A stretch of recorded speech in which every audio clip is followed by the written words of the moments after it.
भाई आपकी रिपोर्टिंग आपको ईश्वर बहुत आगे बढ़ाया भाई। मेरा हृदय था कि धर्मेंद्र भाई से मिलना है, चाहे कुछ हो जाए मुझे, चाहे धर्मेंद्र भाई जहाँ भी हो हम भीड़ में घुसेंगे तो घुसेंगे। यही सोच के आया था मैं आज मेरी मनोकामना पूरी हो गई। बिल्किस की रिपोर्टिंग जब सुनी ना, हमारे घर में सभी लोग रोए, कोई एक नहीं था जिसके आंखों में आंसू नहीं थे, सारे ही लोग रो रहे थे, सारे ही। और आगे हम लोग उस दिन से रिपोर्ट देख ही नहीं पाए, इतनी हिम्मत नहीं हुई कि हम उस पर रिपोर्ट देख पाए। ऐसी रिपोर्टिंग बिल्किस पे किसी ने नहीं करी जो आपने करी थी। आपने जो की थी कोई की नहीं ऐसी रिपोर्टिंग भाई, मैं बता नहीं सकता आपको। लेकिन आप तो इतना दुख इस बात का मान रहे हैं जो मैंने बोल दिया, और कितने लोग तो ऐसे थे जो भाई एक सच्ची आवाज सिर्फ आपके मुंह से सुनी। आप भी उस दिन कुछ नहीं बोल पा रहे थे, मैं अब भी नहीं बोल पा रहा हूँ। आपने उस दिन यही कहा कि आप मैं कुछ कह नहीं पाऊंगा। हाँ। भाई इतना कह करके बंद कर दिया आपने भी। हाँ। किसी की हिम्मत नहीं दी है। मेरे भाई है ये भी, मुश्ताक भाई हमारे, ये हाँ। सब लोग बैठे घर में बस रोए, बस उस दिन सिर्फ रोए और कुछ नहीं कर पाए उस दिन कि अल्लाह ये बिल्किस में ऐसी रिपोर्टिंग कोई क्यों नहीं करता। लेकिन बिल्किस ने वो सब कुछ झेला भी तो है। बिल्कुल बिल्कुल भाई, बिल्कुल झेला है भाई। हाँ? आप जैसे लोग हैं तो कम से कम हम लोगों तक वो बात पहुंच पाती है, वरना तो पता ही नहीं चलता कहाँ क्या हो रहा है। सही और सच्ची बात तो ये है भाई, आप बहुत अच्छे हो भाई, बहुत अच्छी, मतलब एकता की आवाज़ तो आप ही हो। हिंदुस्तान मुझे आप में दिखता है, सही बात तो ये है। बहुत तमन्ना थी भाई मिलने की मुझसे, आज मेरी तमन्ना पूरी हुई भाई। मैं ऊपर वाले को धन्यवाद करता हूँ कि आज हमारी मुलाकात धर्मेंद्र भाई से हो गई। देखिए, कोई अपने सगे संबंधी से शायद मिलने के लिए इतना जो है उतावला नहीं रहता होगा, जितना कई बार लोग जो है वो ज़मीन पर मिलते हैं और उस तरह से उतावले होते हैं। और यही जो प्यार है ना, यही जो प्यार है वो मेरे को ताकत देता है। बिल्कुल भाई, वो मेरे को रात को काम करने के लिए उठाता है। खतरा भाई आपके लिए, धर्मेंद्र भाई, आप जैसे लोगों के लिए, चाहे आप हो, रविश कुमार जी हो, और ऐसे वो लोग सोशल मीडिया के माध्यम से पत्रकारिता करते हैं, ये लोग है सच्ची आवाज़ भाई, वरना आवाज़ बची कहाँ है ही नहीं। चाहे साक्षी जोशी जी हो, ये लोग पत्रकारिता करती है तो उम्मीद होता है कि हमारा भारत है ये है हमारा भारत। बिल्किस आप बताइए भाई, आप तो उस दुनिया में रहते हैं, कितने लोगों ने की होगी रिपोर्टिंग? नहीं के बराबर किया है, लोगों ने किया है, बहुत माइनस में किया होगा भाई। लेकिन रिपोर्टिंग करना, और रिपोर्टिंग जो आपका अंदाज था, ऐसा लगा कि आप उसमें डूब गए हो। उस प्रकार रिपोर्टिंग करना फर्क होता है, वो आपकी रिपोर्टिंग नहीं कर सकता। मैं दिल की आवाज़ थी भाई आपकी।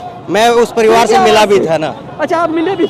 मैं जब गुजरात गया तो बिल्किस के शोर से मिला भी। अच्छा, तो वो दिल की आवाज़, और वो उस इंसान को देखा करीब से तो उसका दर्द महसूस होता है थोड़ा। और फिर ये भाई ना, जितने भी लोग जो है ना, जो सही सोच के हैं, उन सब के लिए एक चैलेंज था। क्या कर रहे हो समाज में, कैसे लोगों को जगह दे रहे हो तुम, जिनको कोई नहीं देखना चाहता, तुम उसको बुला करके उनका टेल लगा करके स्वागत कर रहे हो। कैसा भारत बना दिया हमारा, कोई बोलने तैयार नहीं। आपकी रिपोर्टिंग मैं ही नहीं, जितने लोगों ने भी देखी होगी उस दिन, मैं दावे के साथ कह सकता हूँ, यकीन है मेरा, सबकी आंखों में आंसू आए होंगे। मेरा ये यकीन है भाई, धर्मेंद्र भाई, सच्चा कह रहा हूँ मैं, क्योंकि रिपोर्टिंग नहीं थी आपकी, वो ये दिल की आवाज़ थी। लेकिन मैं तो किसी के लिए भी रोता हूँ। हाँ। अभी जब ये दिल्ली में खबर आई जी, अभी जो अभी कल की, परसों की, तो मैं तो उस खबर पर बस जैसे ही वो खबर सुनी, हाँ। तो मैंने वो खबर तुरंत पढ़ दी। बिल्कुल, कई सारे एंकर और कई सारे चैनल इस बात में थे कि वो पता कर ले कि उसका नाम क्या है, उसका मजहब क्या है, धर्म क्या है, फिर उसके बाद में बात शुरू करेंगे। यही चीज़ है भाई, यही चीज़ ने डुबा दिया हमारे भारत, यही चीज़। और बाद में फिर पता चला कि वो बीजेपी का नेता है, तो और बात नहीं होगी उस पर। हाँ, होगी नहीं उस पर बात। लेकिन मैंने तो जैसे ही वो खबर देखी, खबर देखते ही मेरे रोंगटे खड़े होकर मैंने वो खबर फट से पढ़ दिया। यही पत्रकारिता, इसी को तो कहते हैं भाई। आपने दुनिया को सिखाया, लोगों को सिखाया कि पत्रकारिता करो, चाटुकारिता मत करो। पत्रकारिता इसी का नाम है, तुम्हारा एक ही धर्म है पत्रकारिता, बस। ना तुम हिंदू हो, ना मुसलमान हो, ना सिख हो, ना ईसाई हो, तुम पत्रकार हो। जिसके जो बात सही है सपोर्ट करेंगे, गलत है विरोध करेंगे। और मुझे याद है दिल्ली के अंदर एक खबर आई थी कि एक मस्जिद में एक मौलवी ने एक लड़की का रेप कर दिया है जी। और मैंने वो खबर भी, ऐसा नहीं था कि मैंने वो खबर छोड़ दिया था या उसको दबा दिया था, नहीं, मैंने वो खबर भी पूरी उतनी ही गंभीरता के साथ दिखाई थी। बिल्कुल। और जिस वक्त में मैं ये भी बात भी कहता हूँ कि ये जो अभी हाल का सबसे चर्चित मुद्दा जी, जो कन्हैयालाल वाला जो मुद्दा रहा जी, राजस्थान का, जी भाई, तो मैंने वो भी उस वक्त भी कहा कि ऐसे किसी का नाम लेकर के किसी की गर्दन काटना, किसी का गलत। वो खून करना, गलत। वो भी वाजिब नहीं है। और बहुत सारे एंकर जो है, बहुत सारे जो चैनल जिनको आप मानते होंगे कि हाँ वो आपकी बात करते होंगे, ना ना ना वो हाँ वो लोग ये देख रहे थे, इंतजार कर रहे थे कि इसमें कुछ एंगल मिल जाए। बिल्कुल दोनों तरफ एक मुझे लगता है कि कई बार देखते हैं तो दोनों तरफ थोड़ा लगता है कि खाई पैदा हो गई है। बिल्कुल। लोग फिर सोचते हैं कि नहीं, इससे तो हमारा जो है वो व्यूअर नाराज हो जाएगा या वो नाराज हो जाएगा। हाँ। लोग पता नहीं क्यों इतना सोचते हैं। बिल्कुल।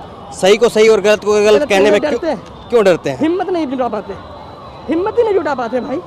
बस जो चीज़ यही तो हम चाहते हैं, मुसलमान इस मुल्क में क्या चाहता है, बस सही और गलत। हम नहीं चाहते तो हमारी बात करो, अगर हम गलत हैं विरोध करो, हमारा मारो हमें, हम उसके लिए तैयार हैं। लेकिन अगर सही है तो उसको भी सामने लाओ ना, उसको क्यों नहीं लाते सामने? इसलिए कि मुसलमान है, बिल्किस इसलिए कि मुसलमान थी और कुछ नहीं। और उसके अलावा और क्या उनका क्या जुर्मत है इससे बड़ा? मतलब मुसलमान होना शराब हो गया? आज पूरे समाज के लिए धब्बा बन गई हो। क्या किया? सुप्रीम कोर्ट क्या कर रही है? देश की न्यायालय क्या कर रही है? सुप्रीम कोर्ट ने खारिज कर दिया। खारिज कर दिया। आहा, उस दिन भी हमने कहा एक आखिरी उम्मीद को भी खारिज कर दिया। नजर नहीं आता क्या? ऐसे ही उत्तराखंड निर्भया वाला जो था उसको भी छोड़ दिया, आज़ाद कर दिया। तो फिर रेप किया किसने? भूत आके रेप किया तो किसने रेप किया था? उत्तराखंड की वो बेटी वो दिल्ली में ही रहती थी, दिल्ली में रहती थी, नेगी। हाँ। और ऐसे ही खत्म हो गया। उसको भी बड़ा जो है वो उसके साथ में भी बहुत दरिंदगी की गई थी। वो निर्भया थी वो, लेकिन उसको सुप्रीम कोर्ट ने उसके जो दोषी थे उनको रिहा कर दिया। रिहा कर दिया। अब बताइए फिर रेप किया किसने? सवाल ये होता है रेप किया किसने? फिर जब आप इसे दोषी नहीं मान रहे तो रेप किया किसने भाई? ये चीज़ कब समझ में आएगी हम लोगों के? कब समझेंगे? अभी हम आ रहे थे, हमारा एक मित्र है बीजेपी का, कहने उससे क्या हो रहा है? यात्रा से कुछ नहीं हो रहा, उससे कुछ नहीं होगा। तो मैंने उससे कहा एक बात बताओ, ये नहीं है कि हम इस यात्रा से क्या तब्दीली आएगी, क्या आएगी नहीं आएगी, वो बात की बात है। लेकिन जब देश में नफरत का माहौल था, तुमसे बच्चे सवाल करेंगे तुम क्या कर रहे थे उस वक्त? जब देश टूट रहा था उस वक्त आप क्या कर रहे थे? उस वक्त पता चलेगा ना, है कि नहीं, कि हम सड़क पर थे या ड्राइंग रूम में बैठे हुए थे। ये देखने की चीज, कितना बदलाव होगा नहीं होगा। खैर सरकारें कोई भी रही हो, अब हम कांग्रेस की ये पदयात्रा कवर कर रहे हैं, लेकिन इसमें भी बहुत सारे जो है वो ऐसे पन्ने हैं जो काले हैं जी। लेकिन यही है कि लोग बेहतरी की उम्मीद करते हैं। बेशक लोग इस बात की उम्मीद करते हैं कि जो पिछली सरकार ने, पिछले लोगों ने, पिछले हुक्मरानों ने अगर गलत किया तो आगे कोई आता है तो वो उससे बेहतर करे, उससे अच्छा करे। और अगर नहीं होता है तो लोगों की उम्मीद जो है वो टूटती है। और शायद झटका वही है जो लोगों को यहाँ पर सड़कों पर उतरने को मजबूर कर रहा है। और ऐसे भाई मिलते हैं। क्या नाम है आपका? आफ्ताब, मोहम्मद आफ्ताब आलम। मोहम्मद आफ्ताब आलम। तो ऐसे बहुत सारे लोग हैं। मुझे एक बार याद है कि ऐसे ही एक और भाई मिले थे। तो ऐसे बहुत सारे लोग जो है वो मिलते हैं। तो यही लोगों का प्यार है, यही उम्मीद है। ये हमारा एरिया है घर का, हाँ। यहीं रहते हैं। अभी कितने चलिए। लोग आपको मिलेंगे? ठीक है, शुक्रिया, थैंक यू, थैंक यू। खबर को अभी लाइक करें, शेयर करें, अभी चैनल को सब्सक्राइब करें और घंटी